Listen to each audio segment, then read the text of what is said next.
Iisang dekada nang mag-isa sa buhay si Dexter. Hindi niya tunay na pangalan, iniwan na kasi siya ng kanyang mag-iina dahil sa kanya raw pagmamalupit bilang ama at asawa, bunga na rin ng kanyang pagdududa. Paniniwala kasi ni Dexter ang lumalabas na bunso nila ng kanyang misis na si alias Mary na itago natin sa pangalang Mark. Anak daw ni Mary. Sa iba, naniwala ako, dili na ko nga siya anak. Wala ko nagkaramdaman ng anak ko siya. Iba daw yung papa ko. Sinisisi ko po yung sarili ko kasi nagiwalay yung mama ko at papa ko. Sakit talaga anak ko na hindi niya tatanggapin.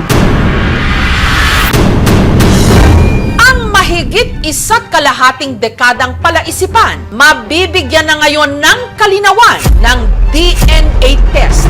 Tama kaya ang hinala ni Dexter na hindi niya anak si Mark? At ang resulta ng DNA paternity test ay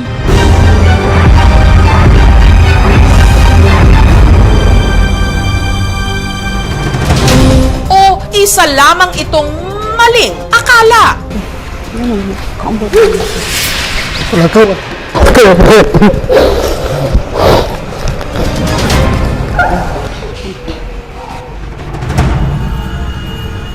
Sa bahay na ito sa Iligan City sa Mindanao, binuo ng mag-asawang Mary at Dexter ang kanilang pamilya. Hindi na naman yung kalandiyan sa labas, ha? Noon pa man daw, madalas na silang mag-away. Pamit ka, binalahan ka, no? Si Dexter raw kasi napakaseloso. Daming kabit yan. 7 na ang anak namin. Nangaliwa siya.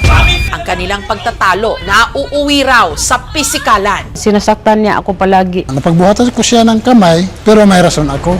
Hinampas niya ako ng bakal sa aking ulo, nasampal ko siya. Hindi totoo. Takot ako bugbugin niya. Ang lamat sa kanilang relasyon lalong lumala taong 2006 nung si Dexter may napansin sa kanyang misis. Bakit buntis ka, ha? Sino ma? Sabi niya hindi na siya buntis. Hanggang umabot ng 6 na buwan, klaro na. Ba't nagbuntis ka? Nga hindi man kita ginagalaw. Pero kung maglasing yan, maraming beses niya ako ginalaw. Maglalasing ko kung hindi ko siya ginagalaw.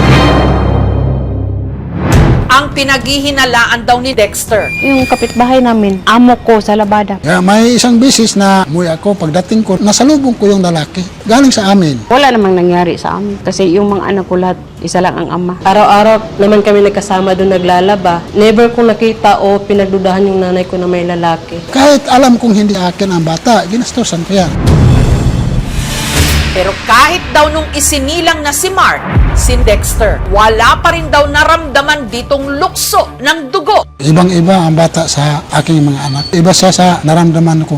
Dahil dito, iba raw ang naging trato ni Dexter sa bunso ng pamilya. Never ko pa siyang nakita na binuhat niya si Never ko sinabi niya sa bata nga hindi ko siya anak. Naawa man ko sa bata. Sinabi ko yung totoo sa kanyang mga kapatid. Hindi yun siya anak.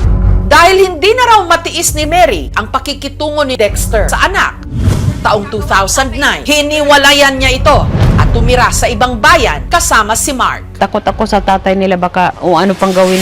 Si Mark, 16 anyos na ngayon at lumaking uhaw sa kalinga ng ama. Kapag tumitingin ako sa salamin, papa ko po talaga siya. Malaki yung paa namin, malaki yung kamay namin. Parehas kaming malaki yung tenga. O hindi kami magkamukha. Hanggang nitong 2020, ang mag-ina bumalik sa Iligan. Nagbalik ako dito, ma'am, kasi yung pag-aral nila ba, hirap doon sa bukid. Dito na pinilit daw ni Mark na mapalapit kay Dexter. Pero Kapag humihingi ang ate ko, sumasama ako sa kanya. Sa ate ko po, 100 sa akin, 5 or wala.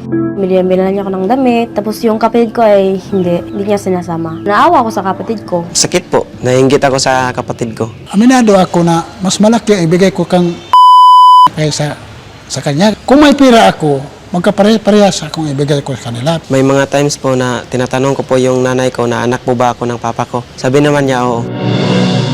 Sakit po. May tatay nga, pero di naman ako inangkin anak. Mahal namin si para sa amin siya yung bunso talaga namin. Kapatid po namin si kasi ramdam po namin yun. Tayo sa gusto ko siya, ano yun eh. Dinidinayin niya talaga.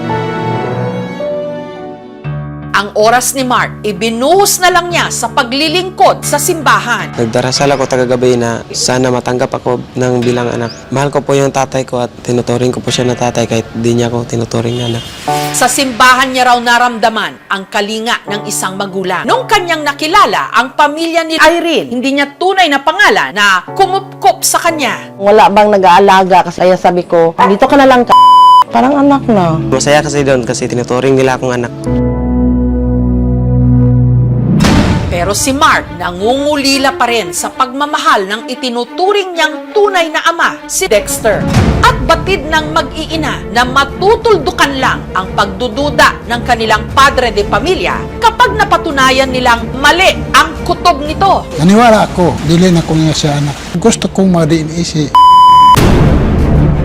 Importante ko ang DNA test, ma'am, para matahimik na. Wala naman akong pira, hindi ko kayang pa-DNA. Gusto kong malaman ang dinig para ipanatag yung loob ko.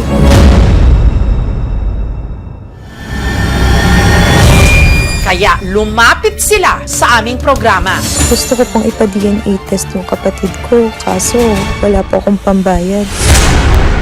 Susunod, ang ama na si Dexter. Hindi niya tunay na pangalan mula Iligan. Naninindigang hindi niya anak. Ang bunso ng kanyang misis na si Mary. Hindi niya tunay na pangalan na si Mark. wala ko nagkaramdaman ng anak ko siya. Si Dexter at si Mark sumalang sa DNA paternity test. 100% akong positive yung DNA. Nagdarasal pa ako na sana positive. Ngayong birthday ko po, wish ko po na pupunta yung papa ko. Ang sa akin man, negative. At lumabas na ang resulta ng DNA test. Matutupad na kaya ang birthday wish ni Mark na matanggap na rin siya ng kinikilala niyang ama? Wala ko nagkaramdaman ng anak ko siya. Ang kasagutan, manganganak pa ng mga katanungan. Mga ko magtuon na maingani. Ang resulta ng DNA test nagbumulat sa pamilya. Mamahingi ako yung tawad sa kanya. Ako. Ilan? Susunod na!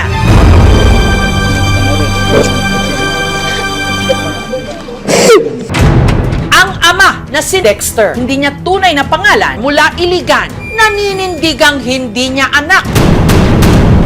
Ang bunso ng kanyang misis na si Mary, hindi niya tunay na pangalan na si Mark. Wala ko nagkaramdaman ng anak ko siya.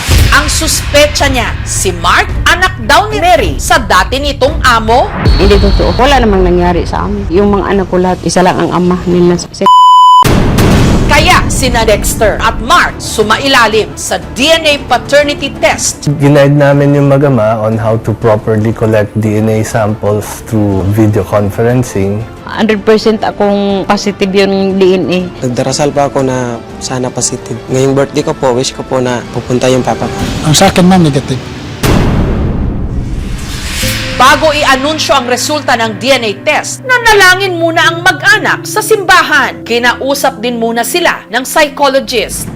Sa pahintulot ng pamilya at ng DNA testing center, ang DNA test result ipinagkatiwala sa isang social worker mula sa City Social Welfare and Development ng Iligan.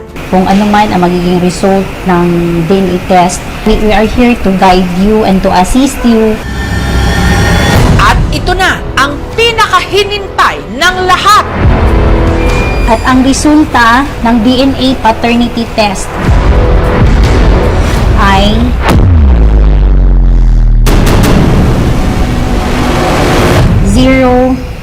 %.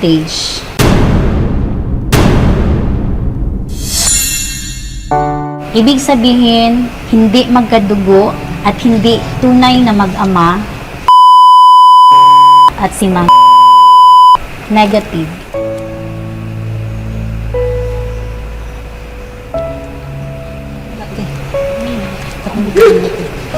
Wala ko.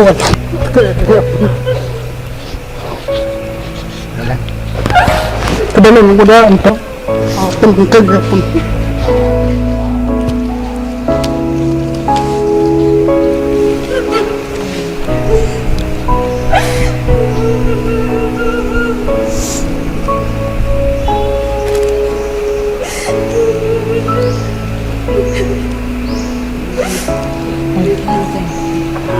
Tama ang hinala ko sa mas lalo akong naawa sa kanya ngayon.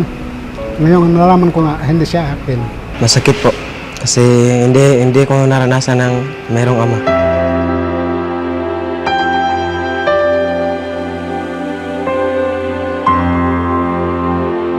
Natanggap ko pero parang nalilito ako ba? At nung tinanong si Mary kung sino ba tunay na ama ni Mark, Hindi ko naalala. Wala ko kabalo nga. Naingani akong kuan kay mura siguro ka ng mga tintal o kaya o say na ikwarta pang palit o bugas o kana ingana. Kaya may lang makatabang ana ba gang kay kog mga anak. Pero ambot She's still in a state of shock. We'll give her time to process the lahat. Ayloan lang ko. Siguro basin kanang mga tentasyon nga wala na ko murag ambot murag hinggulan siguro basta na lang mabuhi akong mga anak. Ginawa ko lahat, papa at mama, binigay ko lang sa kanya lahat. Dadaan sila ng mga sessions kasi meron silang mga emotions, the mysteries, the secrets na for a long years has been kept. Meron silang mga blames that are surfacing. Pag hindi ito sila maagapan, it might sever the ties at magkaroon ng mga different conflict. Kailangan ng support system at alalay lang. The CSWD office will be conducting series of family counseling sessions. Rest assured, there are social workers na mag-handle for this. ang dating amo ni Mary na siyang pinagdududahan ni Dexter na tunay na ama raw ni Mark, hindi nagpaunlak ng panayam. Pero tahasan nitong itinanggi na may namagitan sa kanila ni Mary. Wala na po akong balak hanapin yung tunay kong ama. Parang lawa po sa kapatid ko. Hindi ko mabawasan yung pagmamahal ko na. Basta makaingon niya mo nga. Inganay yun ni si mama pero kung masabtan ng ninyo, ibuhat ginakong tanan, mabuhi lang mo abag niya. Napatawad ko na rin po yung mama ko. Mamahingi ako yung tawad sa kanya kung anong naramdaman niya sa akin na parang hindi ko siya tinatanggap. Pero ayaw lang po og kaulaw, og duol ako, duula lang ko. Kaya ako tabang ko na mo pero tinuturing ko siyang anak. Mas mamahalin ko. Tuturing ko pa rin siya po siyang tatay. Kaya sa darating na birthday ni Mark, ang hiling niya na makasama pa rin ang kanyang tatay Dexter. Handa ako sa kanyang birthday na. Kung kailan napatunayan ni Dexter, tama ang kanyang suspetsa o hinala na hindi niya kadugo o anak si Mark. Tsaka naman daw niya napagtanto na handa na siyang tumayong ama ng anak na simula ngayon nangangako siyang hindi raw niya ituturing na iba. Thank you for watching mga kapuso. Kung nagustuhan niyo po ang videong ito, subscribe na sa GMA Public Affairs YouTube channel and don't forget to hit the bell button for our latest updates.